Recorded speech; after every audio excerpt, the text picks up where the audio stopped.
December মাস পড়ে গেছে বন্ধুরা, সবাই বিয়ের সিজনে ভালোই বিয়ে বাড়ি খাচ্ছে এবং অনেক কিছুই পোস্ট দেখতে পাওয়া যাচ্ছে ফেসবুক হোক সোশ্যাল মিডিয়ায়।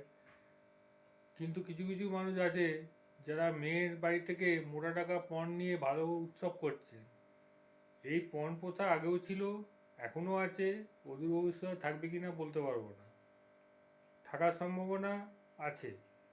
যাই হোক, অনুষ্ঠান করুন, আনন্দ করুন, সবাই একসঙ্গে মেলামেশা করুন, আপনাদের সব কিছু ভালো হোক। কিন্তু মেয়ের বাড়ির থেকে পণ নিয়ে মেয়ের বাপের টাকা গছিয়ে নিয়ে অনুষ্ঠান দয়া করে করবেন না। আর করলেও সেটা শো অফ করবেন না, কারণ স্বীকার তো কেউ করে না। স্বীকার করা মানুষের এখন খুবই কঠিন ব্যাপার। এটা খুবই দুঃখজনক ঘটনা। মেয়ের বিয়ে থেকে বাপেরা এখনকার অনেক বাপের আছে যারা সামর্থ্য নেই, তারা ফকিরও হয়ে যায়। এটা ঠিক না। এ ব্যাপারে কিছু বক্তব্য থাকলে আপনারা কমেন্টে বলবেন। আর চ্যানেলটা ভালো লাগলে লাইক, শেয়ার আর সাবস্ক্রাইব করে নেবেন। ভালো থাকবেন।